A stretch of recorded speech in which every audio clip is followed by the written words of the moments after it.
Hello folks and welcome to the 2024 Irn-Cru Hauners Awards, our inaugural end-of-season awards do. The crew have been voting on some traditional awards and some traditional categories along with some crew-created awards. Joining me tonight are an array of the finest crew members, and as the show goes on you hear the logic behind their votes. Helping me present the awards tonight are a couple of familiar faces. First up is Brian. Brian, you up to the task tonight?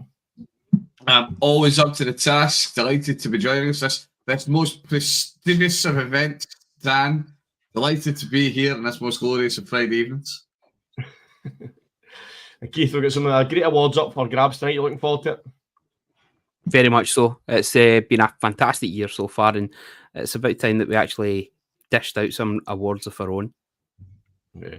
And we've got some international stardust on the show tonight. Joining us for the awards is Stu. How are you doing, Stu? I'm doing great. How are you doing, Dan? Yeah, all good over here. And Liam, how are you doing tonight? I'm good. Looking forward to chatting all things awards. Good. Excellent. Talking awards, let's get straight to it.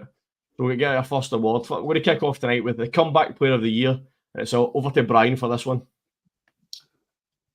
Well, this is a traditional category, both in the world of the NFL and as it is going to become a traditional category in the world of the crew. The NFL is full of fantastic storylines, and our three finalists for the award this evening have fantastic stories all of their own. Baker Mayfield, my boy, Baker Mayfield has been mistreated by many a franchise around the league. He spent years with the Browns, having mixed success, then was discarded, made his way to Carolina. I'm getting my teams right. Made his way to Carolina, made his way to the Rams before finally landing this year in Tampa Bay, following in the not inadmissibly sized shoes of the one, the only Tom Brady. Joining him up for nomination tonight, it couldn't be a Comeback Player of the Year story without a mention to Damar Hamlin. I think everybody was exceptionally concerned, obviously, with Damar, and he's to be very blunt, brushed with death on the field. Then for us all to be able to share in the story of him returning, not only returning to health, but returning to being an active player in the National Football League is truly something that is utterly breathtaking. And then to round it off, somebody that didn't quite have a brush with death, but he had a brush with the couch, and that's almost as scary, as we had Joe Flacco, who rose like a phoenix from the couch, which I've now decided is how I'm going to explain how I get up from the couch after a wee mid-afternoon sleep, is that I rise like a phoenix, coming to save the Cleveland Browns season after a litany of injuries across all different position groups. And not only did he come off the couch into a team, learn the playbook, he then helped to steer that team into the playoffs. Truly another absolutely exceptional performance.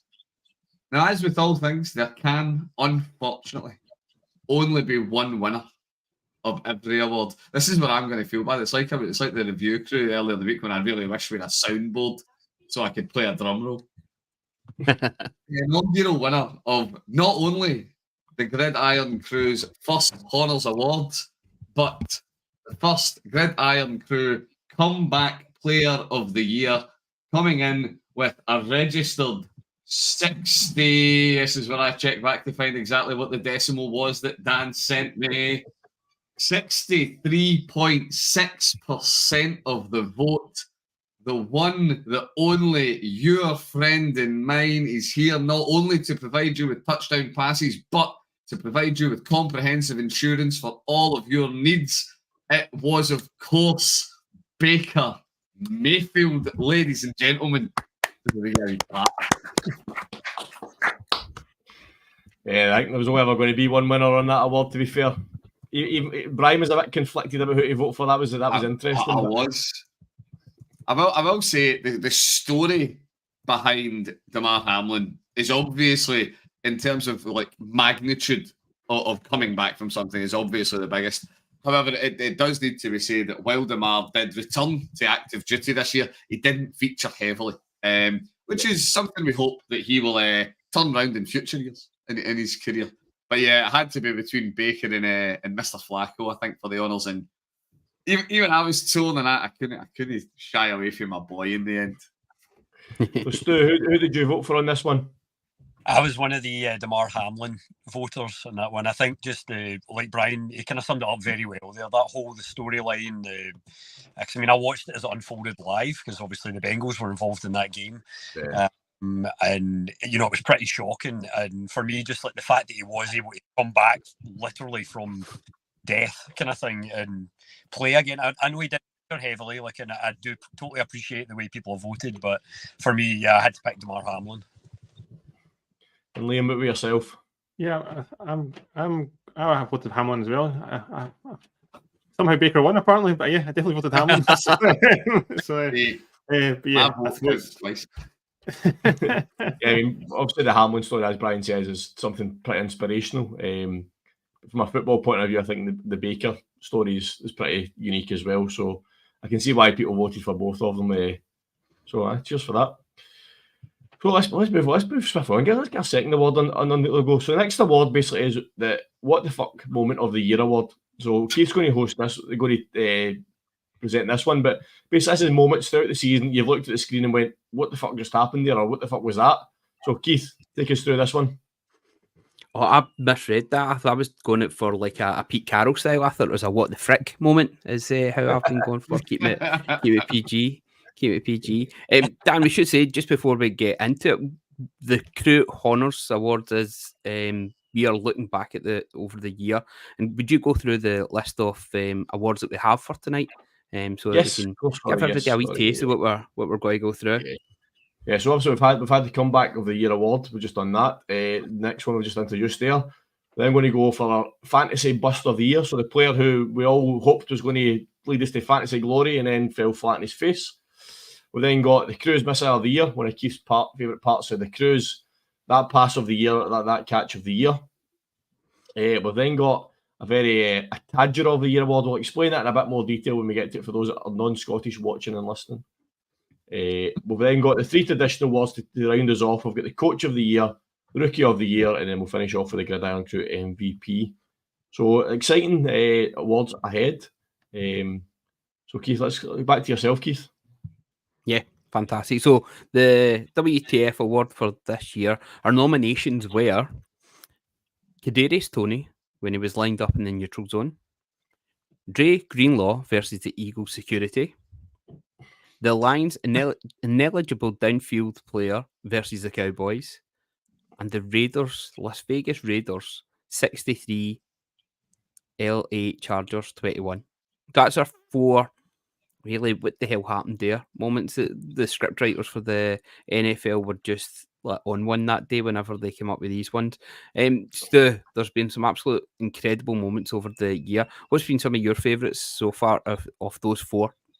Of those ones, I mean, not to give away what I voted for yet, but every single one of those, I found it hard choosing between them because the Tony thing when he lined up offside, I know there was a lot of arguments about him supposedly asking and being told, yeah, he was okay, but you know, when you watch the video back, I don't know if that is actually what happened, and it was maybe excuses being made after the fact. The Raiders one though, that was hilarious because I mean, it was them. They decided to put up more points, so you got in a position when you usually wouldn't do that kind of thing. So yeah, that's kind of a bit a bit off the pace kind of thing for what happens in the league. But even beyond, I'm trying to think if there was any that we never made it into the list there, because a few I thought of, and those ones I do think are the strongest 4 options. But I don't know if we've maybe I can't think any off the top of my head though. But yeah, those were all moments that for me it definitely raised a Spocky eyebrow, as I would say. Thing like, you know, when it happened, thinking NFL writers, what are you doing? Dan, was there any other ones that maybe just didn't quite make the grade that jumped out to you, or do you think we've really nailed it there with the best the hell happened there moments? I had the other one I had thought about was the Dolphins putting the points up in the Broncos, but then I thought the Broncos were terrible at the time the Dolphins were flying. So as much as it was a shock of a moment, I think the Raiders one was a bit more of a shock than the Dolphins putting all those points up in the Broncos at the time. So that was the only one I was kind of tempted with. They decided 4 was enough to go with because we'd end up with one person voting for everyone and we'd have a shared award. So that one just didn't make the cut. I think you're absolutely right. And without any further ado, the winner of the first ever What the Fuck moment for the Gridiron Crew 2024 is Ivan Toney, lining up in the neutral zone versus the Bills with 36.6% of the vote. I think Studs would have been absolutely cheering this one on. That was just a ridiculous moment. The guy gets paid mega bucks, and I think there's been talk that he did look along and he did check. I think you can tell even just looking along the line yourself if you're in an offside position or not. So, the guy's made an absolute massive mistake. But the thing was, it wasn't just that he was in an offside position. It was the play of the year had it been pulled off. So it was a toss forward from Mahomes to Kelsey. Kelsey laid it back to Tony, who ran it in. Who was it against? Was it the Bills? It jumped out my head. Bills, it was Bills. It was the Bills, yeah. What a game that was. And it was a game changer that moment. However, he absolutely blew it for his team. Yeah, Keith, I absolutely loved all the memes that came out of it, though. You know, with the whole, the kind of, aye, look, he's totally onside, and then the squiggly line. Offside went. Yeah. Aye, absolutely terrific. So that is your first ever WTF winner. Ivan Toney. Kadarius Toney. Aye, good Toney. That's somebody else. Toney had a bet on it, though. Cheers for that, Keith. Right, guys, we're going to do your favourite part of the podcast. We've not done one of these for a while. And again, it's an easy one. It's always an easy one. We're going to have a third and top 10. Just add a wee bit of fun. Horrible track record at this time. Like a really bad track record. I think everybody has a very bad track record at this, to be fair. But I've got like 0-16 Browns level of a track record. It's like Johnny Manziel on the pod. You need Joe Flacco to come off that couch to help you. That's exactly it. I need off the couch. So, this one, guys, I've kept again on topic with the playoff, right? So, basically, what I'm looking for in the Super Bowl era, so since 1965, I want the top point scorers in the playoffs. Which players top 10 players have scored the most points in the playoffs in the Super Bowl era? What I'll do the usual, give you two shots each. We'll go a clockwise direction. I'm in the middle, so that's a bit strange. So we'll start with Brian. So 2 shots, 1 shot, we'll throw the table twice. So Brian, you can kick us off. Tom Brady. Nowhere near. Think sensibly before you give answers. Just for Stu, it's going to be all kickles. Think sensibly about your answers. Oh, actually, kickles is kind of the way to go, Brian. Right? Yeah, that's what I'm just thinking. It's clearly Stu's round. It's going to be all kickles. Liam. What about Gronk? Gronk? Nope. What the hell? Right, so for clarity, sorry, before a bit. Yeah. So if Tom Brady throws a touchdown, does he get the points or does the receiver get them? Receiver. Right, yeah. Okay. That's why I went for Gronk. No fantasy. Football mode. Stu. What's his name? 2013 Raven is James Joyce, the punt return guy. He got 200. He scored 2 touchdowns. He did 290 total yards in a Super Bowl. It's the most yards in a single. We're talking about points in the playoffs. Okay, Gostkowski. Gostkowski, correct. Number 2 in the list. 212 points. Stephen Gostkowski. There we go. Kick off. Yeah. I'm going to go for Emmitt Smith. Emmitt Smith is on the list. He is 126 points. He is 2, 4, 6, 8. Joint 9th to 126 points. Brian, back to yourself. Right, I'm now just going to go for successful kickers. Tucker? Nope. Even I'm going to play a team he's probably played. Dan. I'm really bad at it. Liam. God.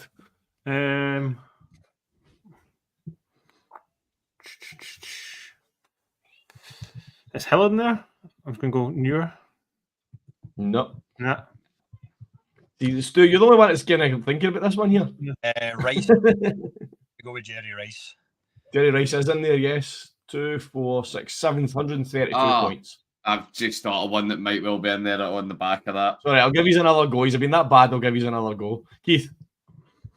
Yeah,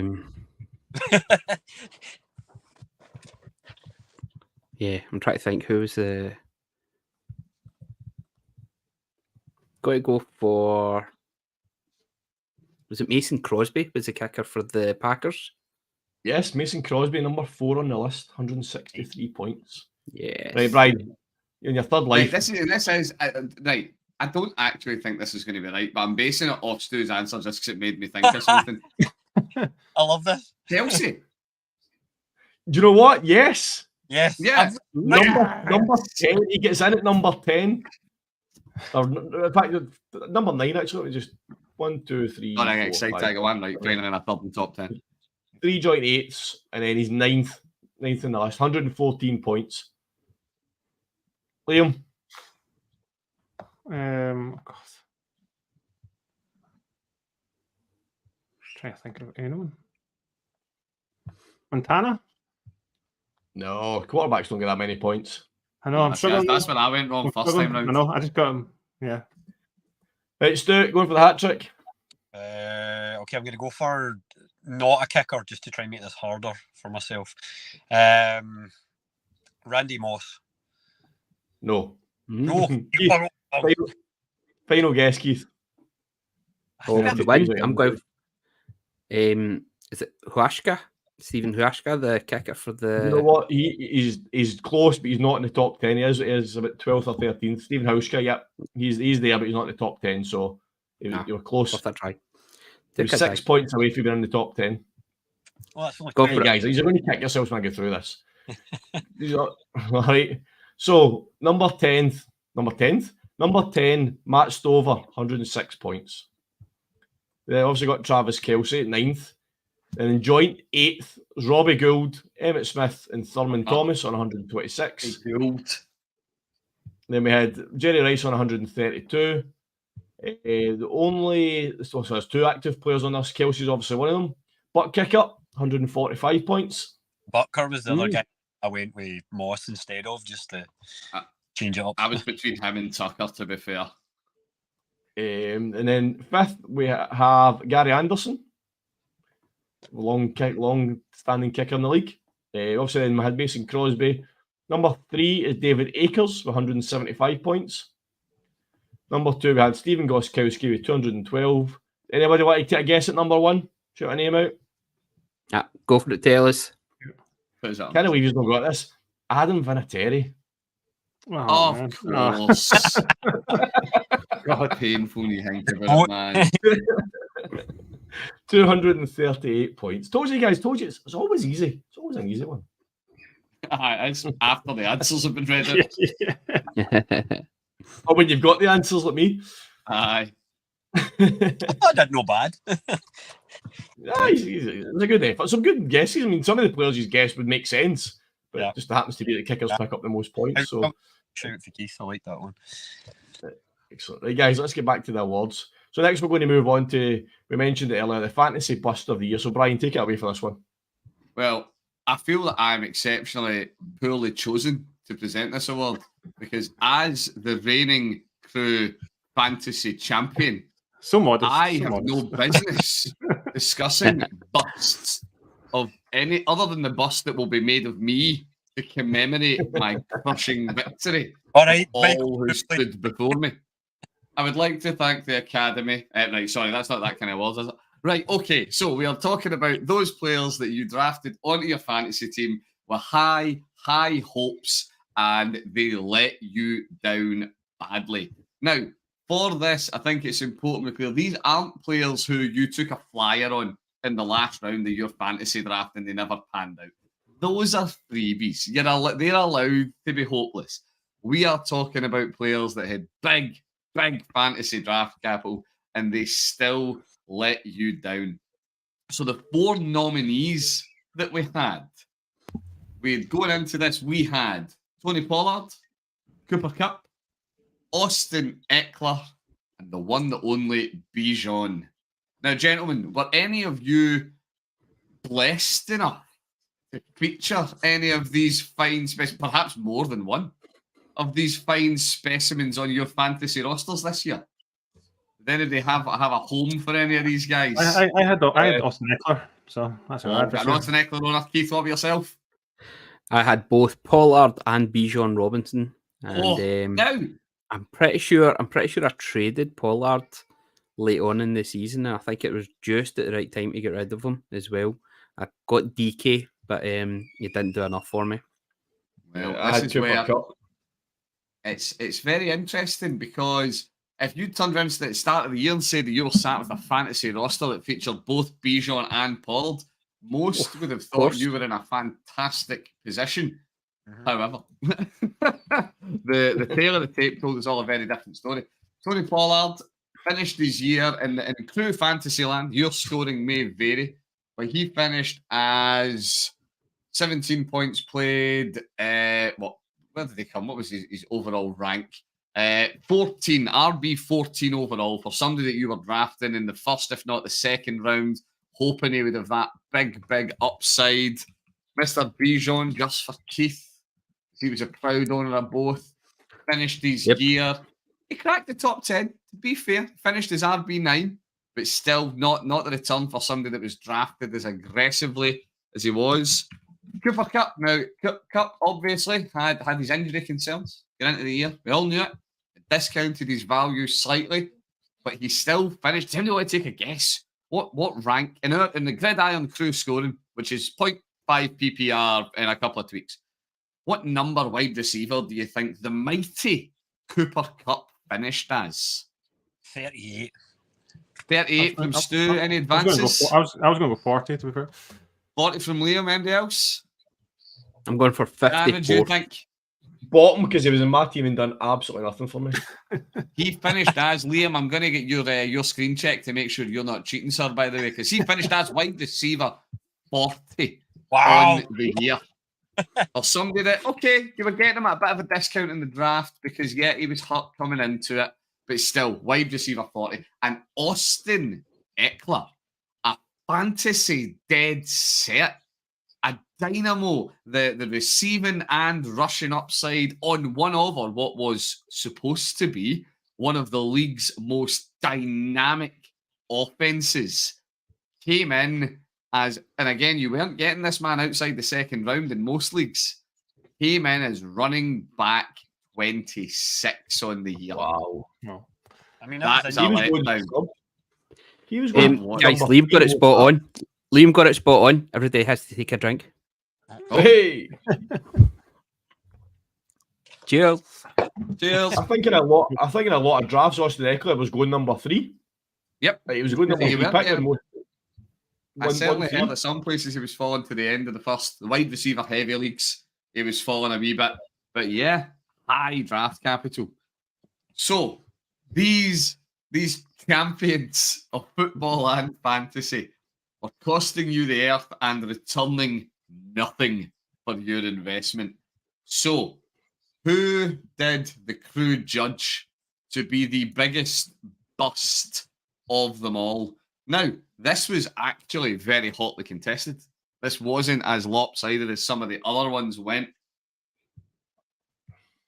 We can have again, I keep going to get a drum roll and we don't have a sound effect. The winner of this year's fantasy bust with 54.5% of the vote was Austin Eckler of the LA Chargers, running back 26. Finishing the year with a total 185 and a wee bit fantasy points, which is for a man of his caliber. To give you context, last year's Austin Eckler came in with 372 fantasy points on the year. So he was nearly half the player he was a year ago. He was judged to be your fantasy bust of the year. So my commiserations if you drafted him, particularly if you drafted him high. Yeah, those stats across all 4 players are just ridiculous. But to basically for Eckler to be half the player he was last year is It's crazy. Liam, who did you vote for on this one? I think I should have voted for Austin Eckler because I had him, but I was still in denial, so I went for Cup. So I was still having a hope he'd do something for me. Even in the postseason, Liam believed. I like to believe. Keith, yourself, who did you vote for on this one? Oh, I think I went for Cooper Cup on that one as well. Yeah, I probably should have went for Cooper Cup. In fact, it was in my team, but I did go for Eckler because I did think for the expectations he had and going. I think in all my leagues he went top 5, all leagues I was in, and he just absolutely bombed. So well done, but thanks very much, Austin Eckler, with a most very sarcastic voice. He's a free agent. We'll see where he lands. Indeed. Yeah, it'll be good to see when all those players land next year. I suppose a lot of them have got new head coaches, so they could be completely different players. Aye. Well, there's your question. And keeping it, with the world of fantasy, which of those, you're on the clock and you need to draft one of them, who are you drafting first? Eckler, Bijan, Cup, Pollard. Bijan. Who of those are you taking a flyer on next year? Yeah, I think I'm taking Eckler. Alex Smith has left the Falcons. It has to be Bijan now. Yeah, I'd say Bijan. Unleashed the Bijan. Depends who they get in his OT in it. But if they start to play Bijan, everyone will see it coming. Well, that's it. Arthur Smith, that was his logic, wasn't it? Ken what? Yeah, good running back. Don't run it because people will know we're going to do it. Ken what? The Steelers. Maybe. It's going to be interesting to see what Warren and Harris do with the Steelers this year, like after being so effective this last season. Edge. Yeah, play edge because no one will see that coming. But to be fair, there you go, Keith. Maybe he's just not that very good. Alex Smith knows it, and he knows that Bijan will freeze. Whenever he's put in the spotlight. It's nuts like that because they're like that. Right. Bijan's like analytics and stats and everything, like for going past the whole like kind of touchdowns or whatever. But his yards per carry and like yards after contact were pretty good this year. Yeah. They were a lot better than Al's years anyway. So I mean, it'd be. I don't know. I find it absolutely baffling the decision that was made that, you know what, we're just going to run them as a complete tandem this year, because Bijan was definitely a step above kind of thing. So hopefully this next season, as Keith says, we get to see the mustard unleashed and a bit more soft. Yes. But one point I'll make, see on Arthur Smith, as much as he obviously gets slated for the way they dealt with that, the Falcons, rightly so. But he was the Titans' offensive coordinator when Derrick Henry was at his peak, so he obviously knows how to run the ball. That's odd. It's a wee bit different, but when the entire offensive scheme is handed to Derrick, like that should have been the case at the Falcons because they've got nobody else. You try to say you doubt the qualities of Desmond Ridder. Who? I do think if you put Tannehill into that offense, I think they would have been a lot better. Like, no offense, Desmond Ridder, but even Tannehill with a bad year he had last year, I still think... who would have been good in there? Marcus Mariota, he'd have done a job in there. I imagine that. Right, let's move on. We digress. So next award we're moving on to is the cruise missile, and it's hard to describe this one, guys, because I can't really describe a pass to you. So what I'm going to tell you when the passes that have been nominated happen, and you can go and look at them yourself and you can argue with the crew later on. So I watched the video. It was a 35-minute video of the best throws of the season, of the regular season. 35 minutes, and it took me 4 days to narrow it down to the final 5 because there was just so many good catches. So what I'll do is I'll run you through the nominations, guys, and I'll get your thoughts on that as well. So basically, when you're looking at a cruise missile, we do it on a weekly basis, but I was looking for with passes that have got air, flare, and distance is what I was looking at. And the thing I've made a tiebreaker to get this cut down was one that had to end in a touchdown as well, because there was so many good passes and I couldn't break it down, so I had to find some sort of tiebreaker. So the 5 nominees for this award are Russell Wilson to Cortland Sutton against the Texans in Week 13, Tua to Jalen Waddle versus the Jets in Week 15, Joe Burrow to Jamar Chase versus the Cards in Week 5. This was an interesting one. I never thought I would put a Giants person up for an award, but this one was phenomenal. Tyrod Taylor to Darius Slayton versus the Rams in Week 17. CJ Stroud to Nico Collins. What year is this? CJ Stroud to Nico Collins in Week 18, And then the last one, Joe Flacco to Amari Cooper versus the Texans in week 16. So that was the 6 nominations. So, Brian, who did you vote for? Is it worth asking you? Is there any point asking you? It really is not. I of course voted for CJ. No, I did not. Joe Flacco, the one, the only Joe Flacco Wacko throwing it up for Amari. That was incredible. I loved every moment of that. Stu, is there any point asking you about one you voted for? You know what? Being honest, I ended up just voting for Joe Burrow, and I felt bad. It was amazing.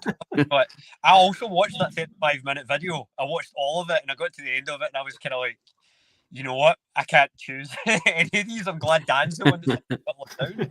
So when the vote came out, I went, I'm not even going to go back and rewatch these. I'm just going to vote for Joe Burrow here because there's so many good plays and so many good catches this year, and I like them all. I'm going to put it that way. Even the ones against us, like, why not? Who doesn't love a giant air ball and huge catch and maybe run after it or whatever?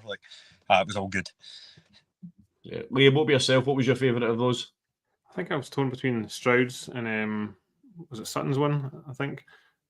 I think I went to Sutton in the end. I just went for Sutton with I think he was kind of trying to break free from coverage a bit more, I thought, so getting a bit manhandled, so just the concentration, so that's why I ended up leaning towards. And Keith, what about yourself? What was yours choice?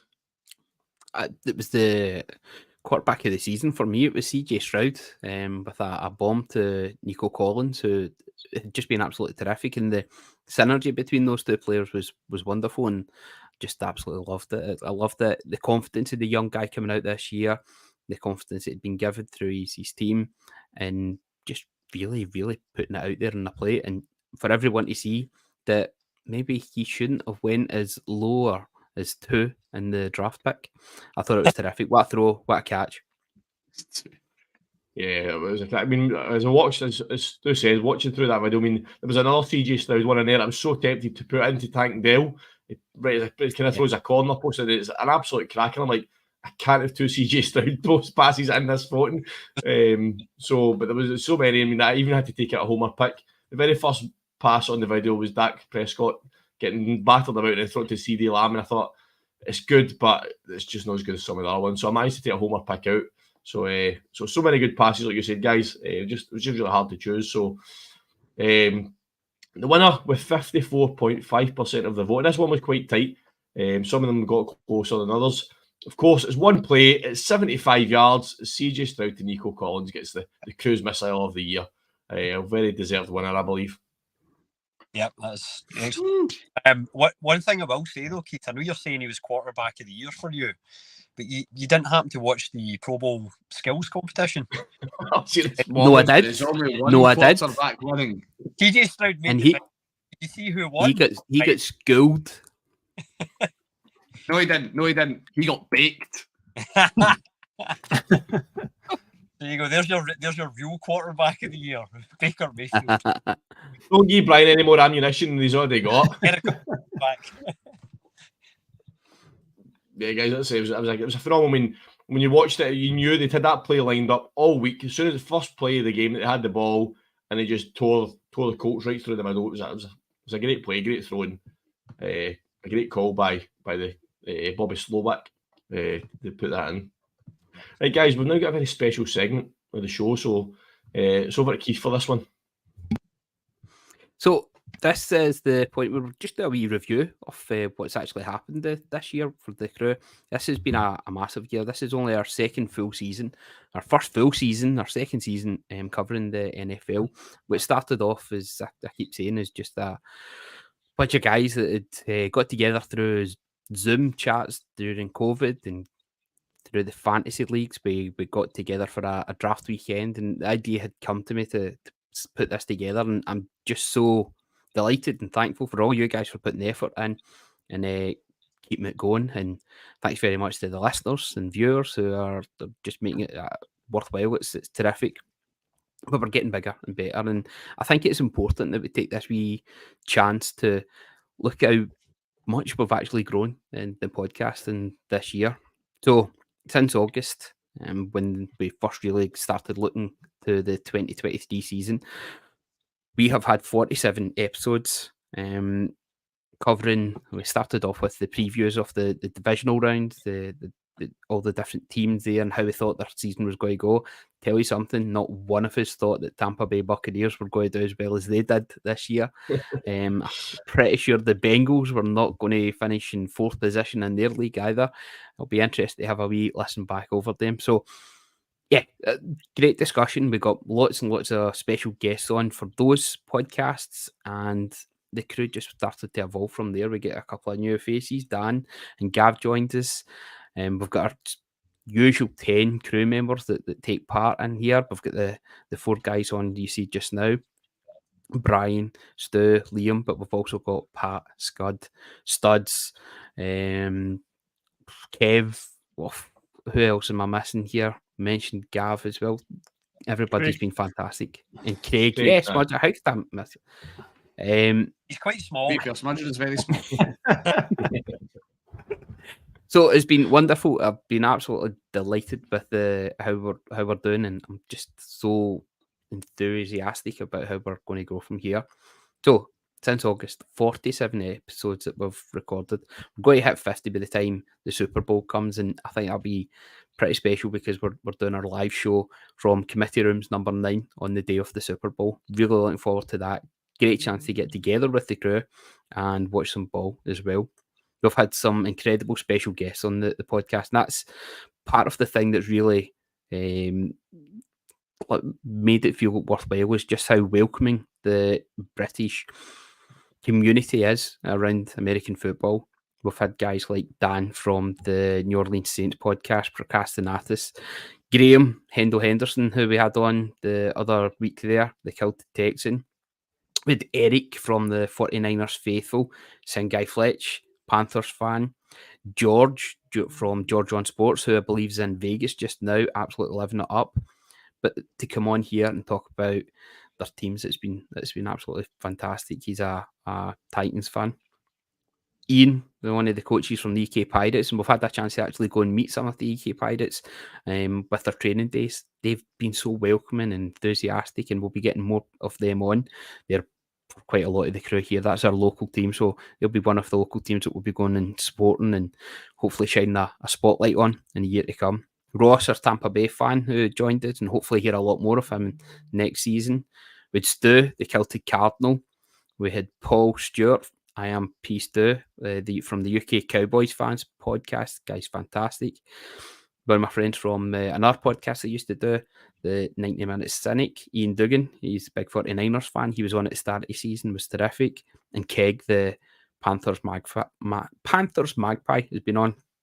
So the crew have been wonderful. We have been reaching all over the world.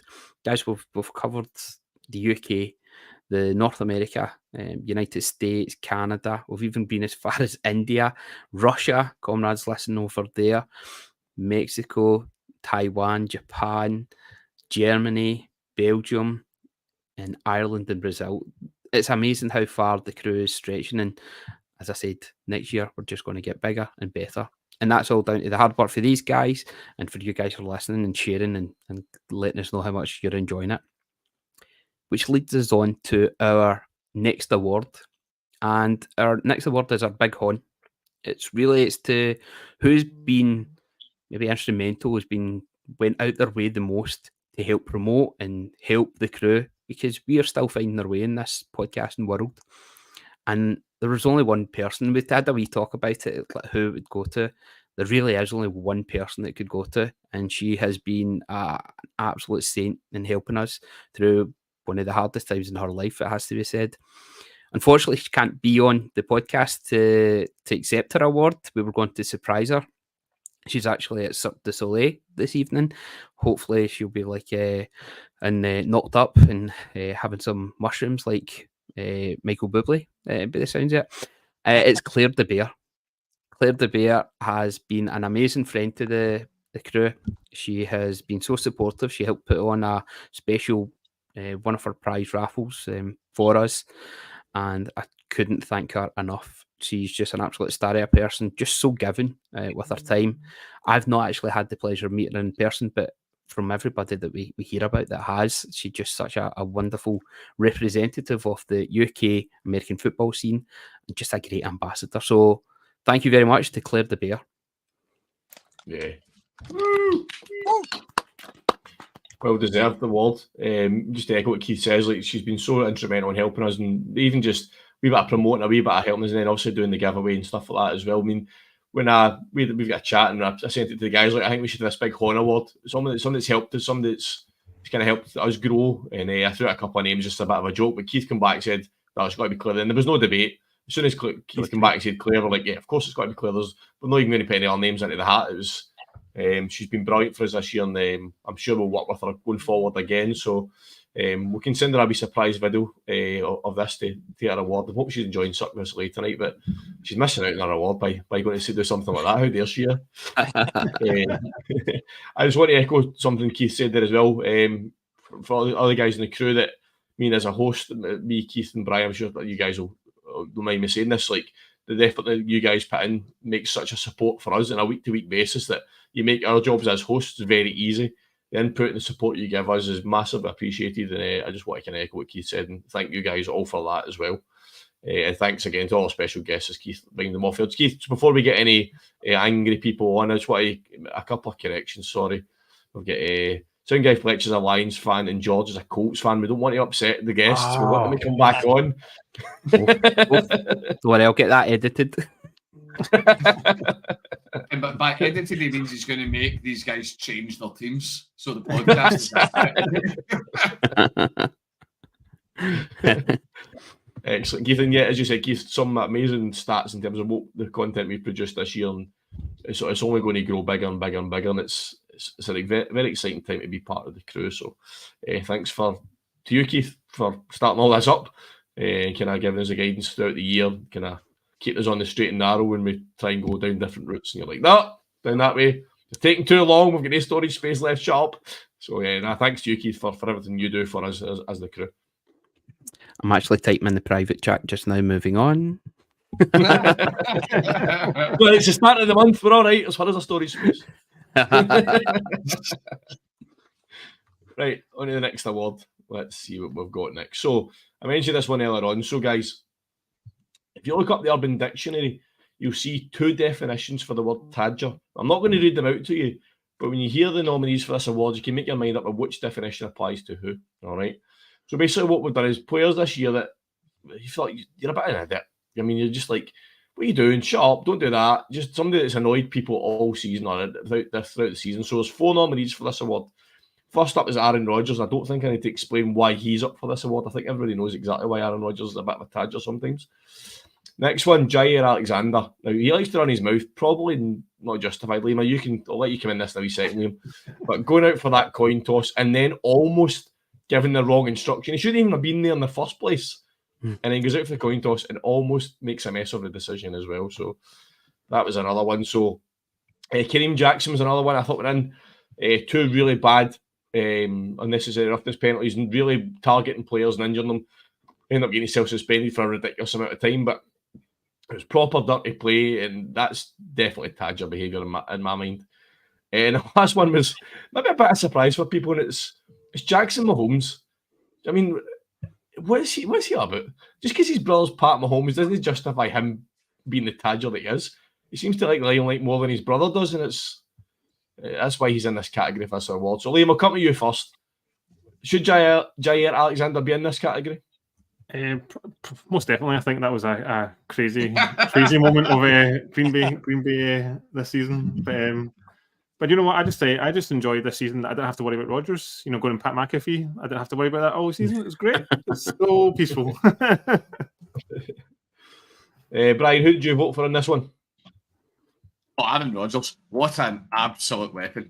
I'm like, I can't believe I'm going to agree with Cowherd.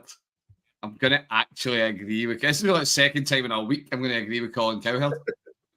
I genuinely think Rodgers is just going to vanish into NFL playing obscurity. I think he's done. He's washed. He's not coming back. Sorry, Jets fans. I know that you're all hopeful that he's going to lead you to some form of promised land next season. He is an absolute tadger of the highest order.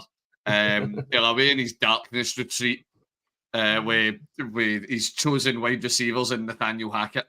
And, goodbye. Go and, just become a permanent member of the Pat McAfee. Oh, no, he can't now. He's punted off Pat McAfee forever now. He'll probably get a slot on GB News or something. Just an absolute weapon of the highest order. Stu, what yourself? Who did you vote for in this one? I didn't actually go with Aaron Rodgers, but I understand why people would. I went with Jair Alexander, and I didn't feel bad doing it, but I do sort of enjoy players. I enjoy the trash talk occasionally, and I do think in Jair Alexander's defence, he's a cornerback, so he's obviously exposed to a lot of wide receivers. Wide receivers are kind of horrible, egotistical maniacs at the best of times, as we all know. So I feel like there's maybe a bit of that has rubbed off on him with too much in his life, and that is the way, or that's why he is the way he is. But yeah, Jair Alexander, that whole thing with going out for the coin toss, that was what sold it for me. So I was just like, what are you doing, pal? And Keith, any different for yourself?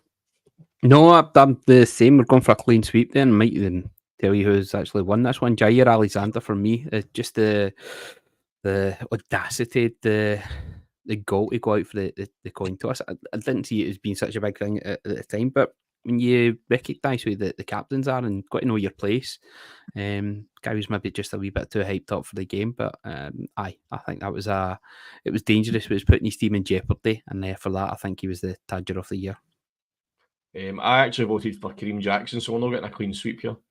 I just felt the two hits that he put on his opposition players were shocking. He just completely disregarding. I mean, everybody, you see hard hits in this league, but when you deliberately go out to injure someone and do, on one occasion is bad enough, but to do it twice, that makes you a Tadger in my mind. It's just, I mean, the other person I could have put was, I think for the Steelers, what's his name?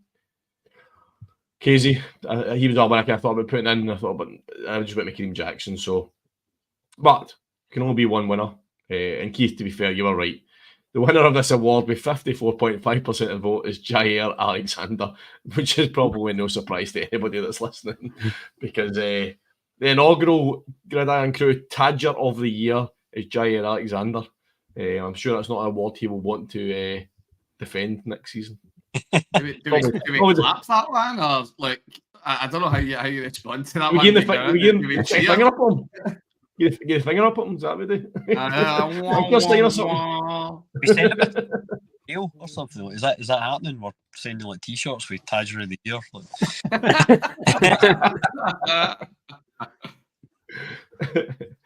Oh, excellent. Let's move on. Right, Stu, your moment in the spotlight has arrived. What weird and wonderful info do you have for us in the statistic of the year?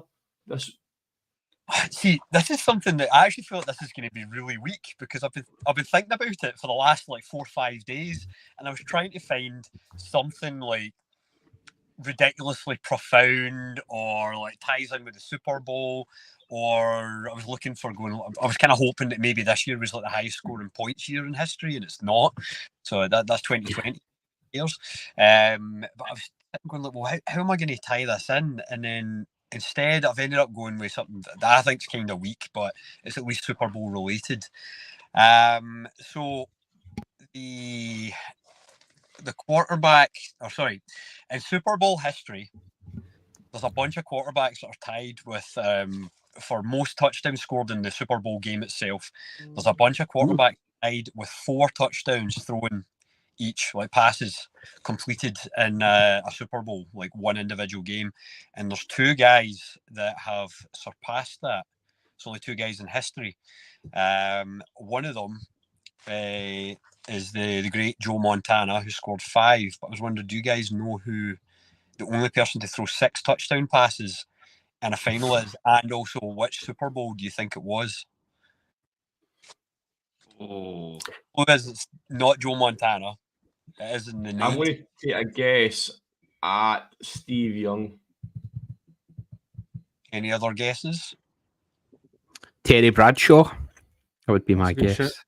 Terry Bradshaw. That's a shout. It was I don't have one. Okay, it was a San Francisco 49er as well, and the Super Bowl was the Super Bowl in 90. Brock Purdy this year. Well, I thought I was going to get to it. Like, will Brock Purdy break this, or will he be one of the guys that only throws 4 touchdown passes? Yeah, but Young, it was for the Niners against the LA Chargers in what was the highest scoring Super Bowl in history. And I wish I'd wrote down the result, but because I'm on my phone, I've not got it there. But it was 40. Dan, do you want to look this up quickly? I think it was 7-26 or something like that. While we're looking up this score, can we all enjoy that Stu has just said that Brock Purdy's blower in the Super Bowl is 4 touchdowns? I'm glad that you picked that is Stu's baseline for Brock Purdy. Just to say, Stu, the score was the 49ers won 49-26 against the San Diego Chargers, a combined score of 75 points in 1995. So that's the highest scoring Super Bowl in history. So do we think we'll pass that this year? No. Not close. Come on, guys. Like, it could happen. Defenses are too good. Yeah. I mean, we know the 49ers only going to score in the fourth quarter anyway, so that's not going to what happens, is it? Yeah, I like that one. That makes it sound like I asked Stu to do a statistic of the year and then I get it right. That looks a bit suspicious. You know, we could have had an alternative statistic of the year. Well, go for it. 18.1. 18.1. The amount of points I won the Irn-Cru Fantasy Super Bowl with, just 18.1. Just to slide that one seamlessly in there. Well, that wasn't very seamless at all, Brian. You can remember a strong hammer there with that one. I can't wait for next season so that maybe, or till the end of next season, so Brian could maybe stop like ramming this, like I won down our throats. Stu, I think I won 2 leagues that we were in, and sadly came second in the third. Nearly. Enough about that. Enough about the Brian show. Enough about Brian. Right, guys, it's time to get to the 3 main awards of the show, and the 3 traditional awards that we kind of see across the NFL. So we've adopted them as our 3 key awards as well. First up, we're going to go for Coach of the Year, and it's over to Keith for this one. Yeah, so for the fantastic year for the Super for the NFL. Sorry, just my screen froze there. Fantastic year for the NFL. There's been a renewal, it felt, in the league this year. There's been some incredible coaching moves in the off season just now, and the league just feels like it's got a youthfulness about it. Some of the old guard have left, and even last year there was some. There was Brian's away, and there were some big changes in the coaching of teams who had been traditionally not doing very well. So the 4 nominees that we have for the Coach of the Year was the Indianapolis Colts head coach Shane Steichen, who left from the Philadelphia Eagles. You have the Houston Texans, DeMeco Ryans, who left from the San Francisco 49ers. The Browns, Kevin Stefanski, and of course the darling of the crew up until last week. Anyway, it was the Lions' very own Dan Campbell, Captain Fantastic. So let's see, I'll come to you first, Liam. 4 incredible coaches who have really lifted and maybe changed the way that people view about teams who were not very much fancied. There's been some fantastic runs that the teams have went on, some incredible results. Who would you say has had the best year out of those 4? Well, yeah, I was kind of torn when I was trying to vote on this, but like DeMarco Ryan, I thought you can't really see he's not had an amazing year taking the Texans from where they were to where they are now. And only going to, in theory, go obviously they're hoping going stride for stride. But I eventually went for the old classic of Dan Campbell. I don't know if it's just his persona; he just comes across, and obviously, okay, he's manager of or coach of one of my team's rivals, but he's still always like hearing him talk and stuff like that. You know, all his interviews are always amazing, and I think it's kind of been building to this point. Obviously, they didn't quite make it to the Super Bowl. They want to get further again, but they've been slowly building this year on year. So yeah, I went for old Dan Campbell. They started as they meant to go on with an incredible win at Arrowhead for the opener, where I don't think we were shocked. We were surprised. Would be how I would say it. It wouldn't be a shock after the year that they'd have last year. There was a not quite an arrogance, a confidence about this team where they were looking to really make their mark, and no better way to do it than I think it was Monday Night Football at Arrowhead against the reigning world champions. Dan, what about yourself? Who did you go for in this one? Very similar to Liam. I was really torn with this one, as we know throughout the season. There's been two teams that, apart from our own teams, that the Crew have really had as our darlings this year, and it has been the Texans and the Lions. I kind of fell on the side of the same as Liam as Dan Campbell. Just thought what D'Amico Ryans has done is phenomenal at the Texans to turn them around, but for Dan Campbell to get the Lions to where they were, all the history they've got and all the expectation that they started to build, and just as a person, I think I've said many times on the pod that Dan Campbell is a coach that anybody would run through a brick wall for. So that's kind of, he just edged it for me for that reason. What about the Browns head coach then, Brian? You were very vocal and beating the drum for Kevin Stefanski. What was it about his performance this year that made you want to give it to him? Obviously, Homer pick and all the rest of it, but even putting that aside, just taking the brown tinted specs off, the flexibility and ability to continue to perform and get results out of the team despite the Browns' injury woes this year. At its worst, the Browns were sitting with 26% of our salary cap on IR, and we were still grinding out wins against tough opposition. You know what I mean? We were the victories against the 49ers, victories against the Ravens, you know, in the respective number one seeds for the A and the NFC. And when they were both playing very, very well, with backups in PJ Walker and all the rest of it, that was the big thing that swung it for me, was Stefanski. Dan Campbell done a great job all year. Really respect everything the Lions have been doing. D'Amico, I think, was kind of, that was the only one that I was torn between, would have been D'Amico. And obviously, the Texans got one over on us earlier in the playoff, just showing what an incredible job he's been doing. But for me, just having to cope with losing so many starters at really vital positions all year, that for me is a testament to a really well coached team. Jim Irsay had his oar in whenever it came to the Indianapolis Colts, Stu, and I think everybody was expecting it to be an absolute the dumpster fire that the Texans had been over the past couple of years. That there was just no harmony in the club, but Shane Steichen managed to get a formidable looking team at times, and you can tell that it's quite early on in his career there, but already they're starting to look at a threat. He's taken quite a lot of the positives of the Eagles team of the past couple of years over there with them. And they're certainly going to be an interesting team for this forthcoming year, the 2024 season. What do you think of Shane Steichen's performance? Yeah, I mean, it's one of those things where I was kind of banging the drum for him quite often in the podcast, like throughout the year, whether it was on the review crew or the preview crew, because they were a team that like really impressed me because they definitely exceeded my kind of pre-season expectations. Yeah. You can almost see it like quite quickly. Obviously, Gardner Minshew, yeah, it was great kind of that they had him there as the backup, but I'm very, very interested to see how Richardson does, like if they can get him healthy again for next year. Because that's a guy that, again, Dan, I think you are like really looking forward to seeing him play. We're doing the preview, like thinking all the way back to that like pre-season chats we were having on the divisions, and I was kind of excited as well. I wasn't sure what we were going to get, but like the few games we did see of him at the start of the year, I was very impressed. So I think the Colts are in a good spot to move forward.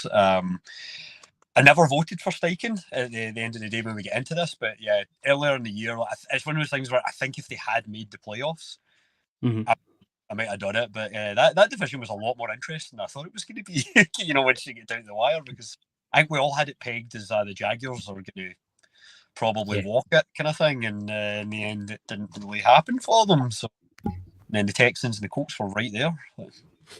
Yep.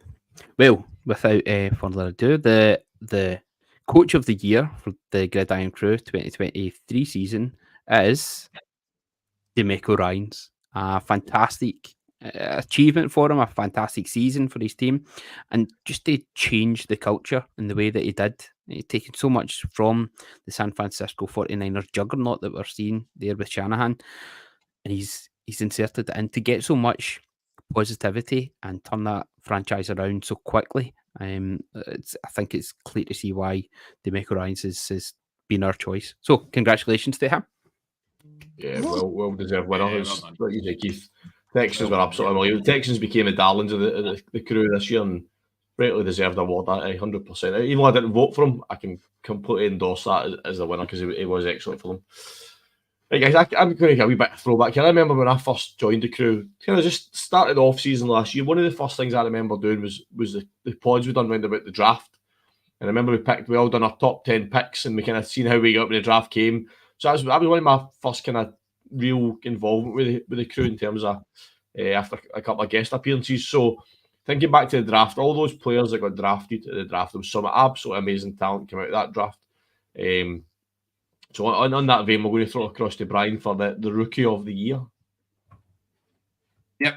So when we think about this, these are players that have got such just hope and optimism built into all of them. Some of them have got massive pressure sitting on them, particularly when you look at people like Bryce Young, drafted number 1 overall, the pressure that puts on you to perform. We all remember sitting and watching the draft and being absolutely stunned at the Texans, talking about DeMeco Ryan and the work that he's done. The Texans' moves in the draft to wind up sitting with the numbers 2 and 3 picks in the first round. And my word, did they put them to excellent use. There have been some fantastic rookie stories throughout the year, and that left us with our 4 big rookies that we put forward for our overall rookie of the year. One, you couldn't have a rookie of the year competition without mentioning a man that's already been mentioned multiple times on this episode and on many previous crew episodes. CJ Stroud, quarterback for the Houston Texans. What a year he has had. Even only looking at CJ's regular season, he's sitting there with a 63.9% completion percentage in the year, 4,108 yards, 23 touchdowns and 5 interceptions on the year. Truly a remarkable year for a seasoned veteran, let alone for a rookie coming into a team that I don't think many people had much sense of optimism around the Houston Texans this year. We also, one of the big stories of the draft, when we've seen at number 12 overall, the Detroit Lions taking Jahmyr Gibbs, a move that they were widely criticised for picking that running back so high. And again, he's somebody that many, certainly fantasy managers up and down the land are really frustrated by all year seeing some of his usage, but particularly as he's came in to the tail end of the season and some of the play that he had in the playoffs was absolutely incredible. An absolute rookie unknown that we had this year in the world of fantasy football, somebody that if you clocked him on your waiver wire early doors, you were laughing. Puka Nacua. What a season from completely, much is made of Brock Purdy being Mr. Irrelevant. Puka Nacua wasn't Mr. Irrelevant. He was Mr. Invisible as far as most people were concerned. And he steamrolled his way in. Dare I say, so I'll be interested to see if you boys agree with this, supplanting Cooper Kupp as the number 1 wide receiver in the LA Rams. Coming in with a regular season of, I had to look at this twice to remind myself that this was actually true. 1,486 regular season yards, 6 touchdowns, even a cheeky 12 carries for 89 yards over the year, which actually is a very respectable yards per carry average. Very respectable 7.4 yards per carry.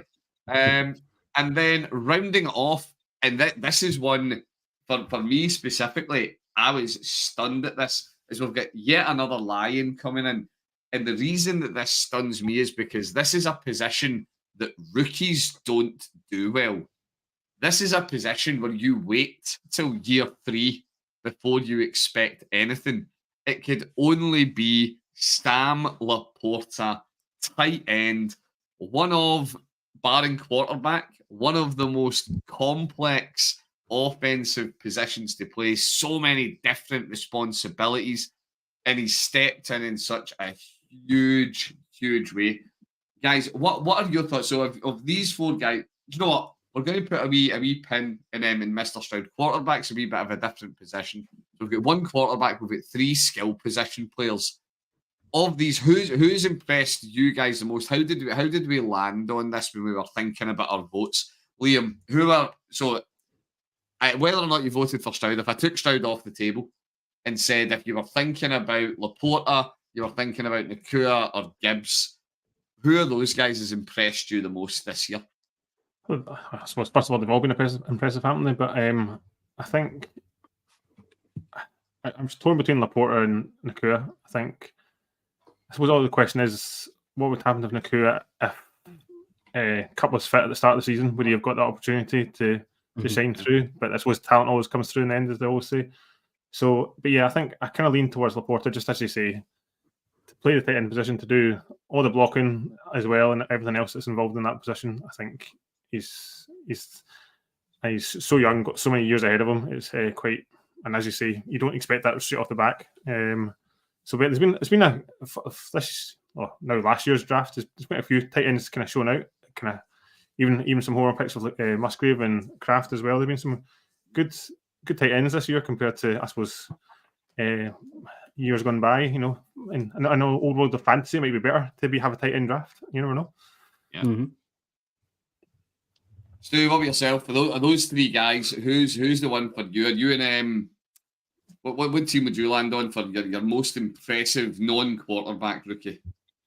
I mean, actually, just first off, just to admit, I am one of the people that was quite down on the Lions for taking Gibbs in number 12. Actually, I was very like, what the hell are they doing? It's a running back. You never take running backs in the first round. So I was kind of subscribing to that like old timey draft thing, and just shows you I know nothing. That's why I'm not in the things that seems to have worked out for them. But yeah, for me, like pretty much kind of similar to what Liam was saying there. Like Nakua was obviously awesome, but for me, outside of Stroud, Laporta, just for reasons of the whole positional thing, like tight end is such a hard thing to play. And when you see, guys like I forgot his name, Atlanta Falcons, Pitts coming into the league, like in his draft, he was supposed to be the best tight end in the last 20 years or something like that. Generational talent, Pitts. And he's coming on a bit this last year, and I know part of it's the quarterback. But let's be honest, it's Laporta has Jared Goff, and I know Goff's okay, but that's all he really is. If you know, no offense, Lions fans, but Laporta though, he was absolutely excellent. He just seemed to do everything well this year. So yeah, for me, Laporta was the standout one out of those 3. But definitely, tip of the hat to Nakua, because he was excellent in LA, and I wish I'd grabbed him off waivers. I grabbed Irene Williams instead. Well, to be fair, not a bad waiver pickup either. Dan, Keith, a final one before we announce the winner of our Rookie of the Year. We've been ignoring the man, the myth, CJ Stroud. Do you compare, when you look at CJ Stroud this year and how he's done, do you really compare him to other rookie quarterbacks? Because that, I suppose, has been the big thing for me. When I've looked at CJ this year, I'm not comparing him to Will Levis. I'm not comparing him to Bryce Young. I'm comparing him to Patrick Mahomes. Now, they are 2 very different players, and he has to do a lot more to get himself onto that level, but that's the esteem that he's being held with, which I suppose is the kind of the big testament to how well he has done this year. So does CJ even deserve to be, or do other rookie quarterbacks, I should say, deserve to even be mentioned in the same breath as Mr. Stroud? And we had a good pod earlier in the season where we had a good conversation about Bryce Young versus CJ Stroud. We kind of had a good chat on kind of where they were both going. And I think the general consensus at the start of the year was that CJ Stroud was the NFL-ready quarterback coming into the league, but Bryce Young had the bigger upturn in terms of development and what he can be. But if CJ Stroud, if Bryce Young can be better than CJ Stroud, I cannot wait to see a fully developed Bryce Young because CJ Stroud is just being ridiculous. Yeah, I mean, there was points in the year where obviously the NFL awards will be up for Rookie of the Year. There's points you're actually thinking, is he in MVP conversations? Yeah. Because his performances were that good. So he definitely deserves to be up in that conversation with the quarterbacks that you mentioned, like your Mahomes and stuff this season, because his performances deserve it. So tell you what, before I give the one thing, Keith, I'm going to. I've just remembered one rookie QB fallen. Would this conversation, do you think, have been different if Anthony Richardson, QB draft pick number 4 in the Colts, picked up his injury early doors, was looking electric? Did he show the signs that could have challenged CJ to be in the top rookie quarterback that we'd seen so far? I'm looking to see who do you really compare him to then? And I'm looking to see who was in Lamar Jackson's draft class that year. And that's the standards there who you're looking at. Was that the Josh Allen year, Lamar? Because that's who you would really then compare him to. Lamar was 2018. Yeah. So Browns picked that year because I think they picked somebody terrible. Or was that the beat? It seems every other year. So that's how I'm looking at it. I'm thinking who would you compare it to? Of course, Baker Mayfield now. He didn't quite start off that way. Is he as good as Sam Darnold, who went third that year?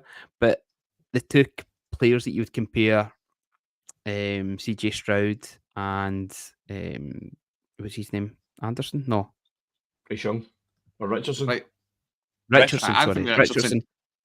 Anthony Richardson would be your kind of running quarterback. That would be Lamar Jackson style. And then you're looking at Josh Allen for CJ Stroud. And I think in their first year, CJ Stroud has surpassed what Josh Allen did in his first year. It just looks so accomplished. But I think it's all about the landing spot. And he's landed in a positive situation with a team on the rise, on the up, with belief around him. He's not going in there at I suppose they were at their lowest, but everything was all changing. It was all turning around. And I think he's just got so fortunate that head coaches come in, he swept the decks there. Everything started off absolutely afresh. Whereas Bryce Young going to the Panthers, where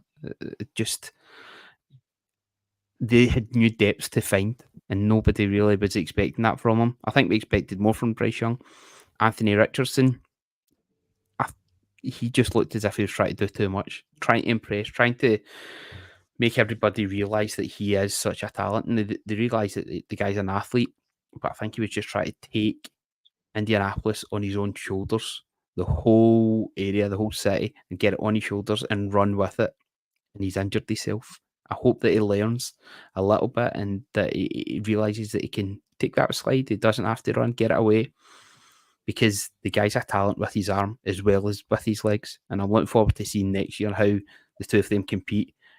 Bryce Young's got a fair bit of catching up to do, especially with players like Caleb Williams getting into the league. So it'll be such an exciting year for the 2024 season. I cannot wait for it. Yeah. Can I just throw a question in, Brian, just before you move on to the announcing it? Talking about players that got injured that could have been in for the rookie conversation. If he had not got injured, would Tank Dell be in this conversation? Absolutely. I'm gonna say no, and I'm gonna say no purely because I don't see him outstripping the numbers that Puka put up. Yeah, fair point. Yeah, that's the only reason I'd be saying no. In your normal years, because that's pretty incredible rookie receiving numbers. Chase set the record for rookie receiving, didn't he, Stu? His first year. Yeah, I can't remember what he actually set it at. Probably and if you look at the rookies, the get pulled after they get the record. Yeah, exactly. The four rookies that we've got there, they're the league leaders in their position for that year. It's a good spread that we've got there.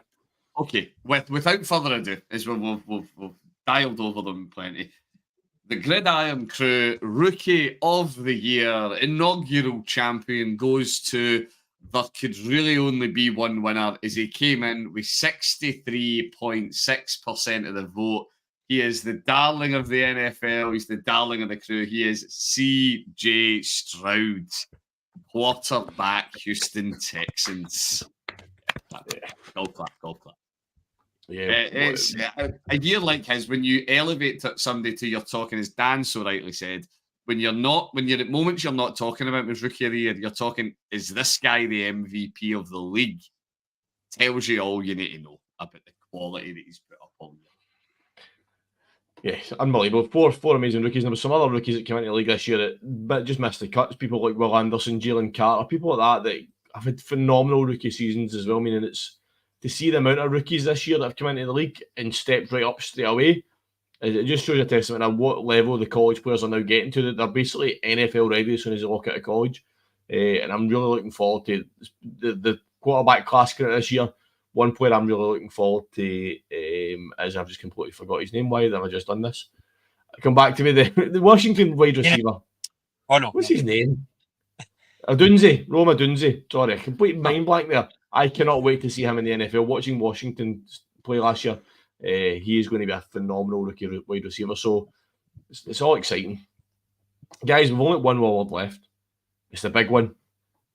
So it's time for the main event. It's time for the Gridiron Crew's inaugural NFL MVP. So there was loads of players up for this, but it only really came down to 4 players. And I know we always say, one of them was a homer pick, but he had to go in with the season he had and the stats around about him. So the 4 nominations for this award were Lamar Jackson, Brock Purdy, Christian McCaffrey, and Dak Prescott. Keith, I'm going to come to you first. Why is Christian McCaffrey in this chat? Well, I've been told many a times this year by my oldest son, who is a huge Christian McCaffrey fan, just what a special player this guy is, and being a divisional rival of him, and it hurts to say and it hurts to see, the guy is something special. I've had fantasy shares in him before in the past where he's let me down through injury, but he has not looked anything like that. He's just looked incredible. An athlete apart, his twitchy feet, his movement has been ridiculous, and the amount of touchdowns that he's got, and I think he could have actually got even more. Him and Mostert this season been ridiculous, but I think McCaffrey has been a difference maker for the San Francisco 49ers. He was the reason that they brought him in, because they knew just what a special player there was.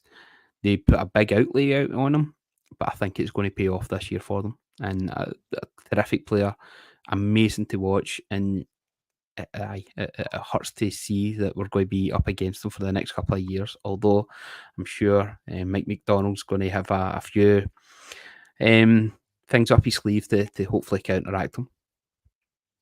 Excellent. And someone that's seen the next one probably up close quite a lot over the last few years. Stu, why is Lamar Jackson in the MVP conversation?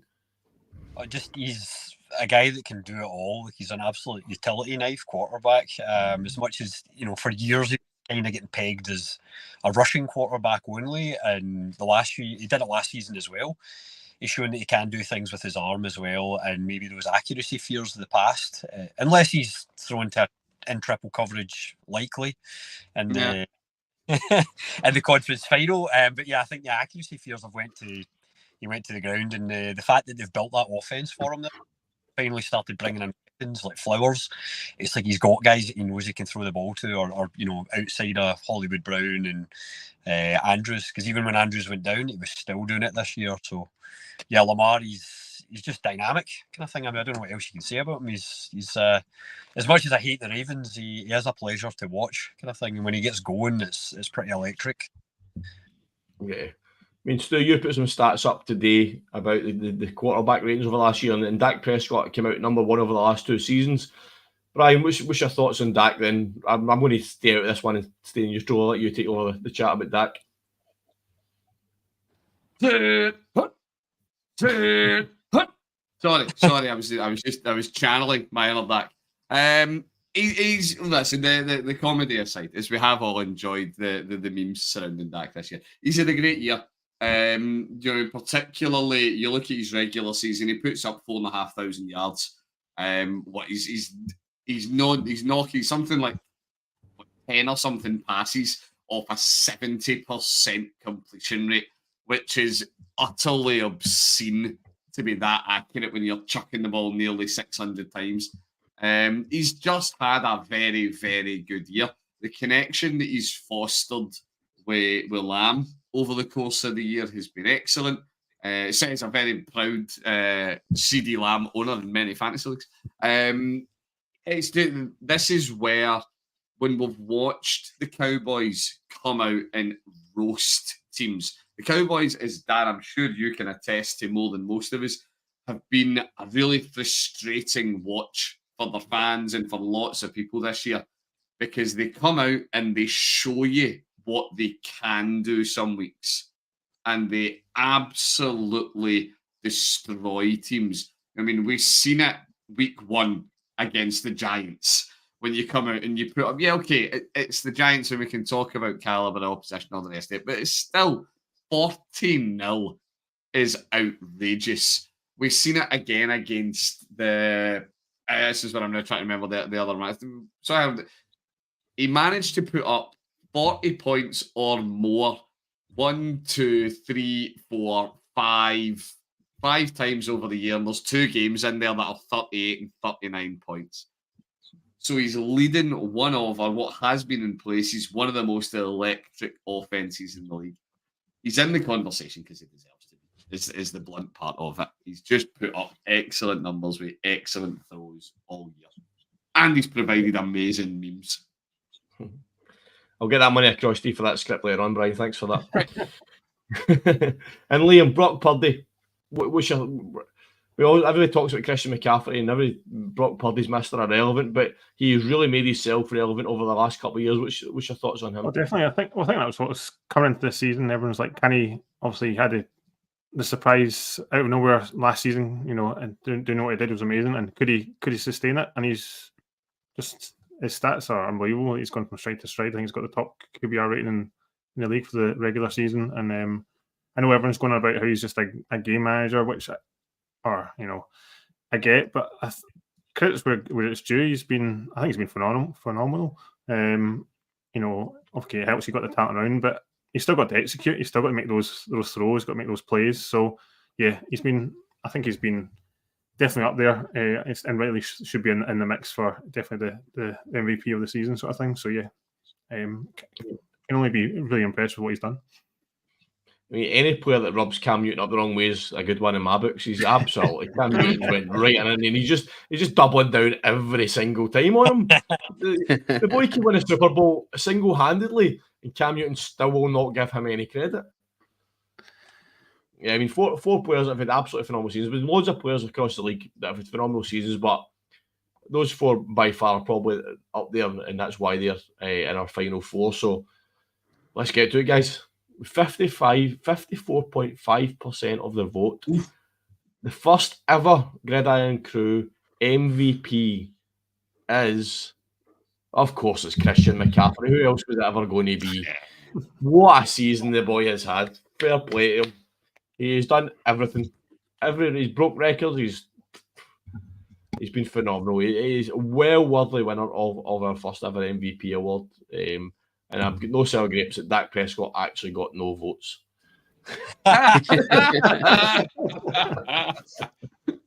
Your check was not even from me. I didn't even vote for him. I didn't even vote for him. Yeah, guys, it's been completely deserved by Christian McCaffrey. All the winners tonight and all the nominees all deserve to be in our chat tonight of winning the awards, and some great awards given out, and some very, very, very worthy winners. It's been a great show so far. Keith, do you want to start closing us out?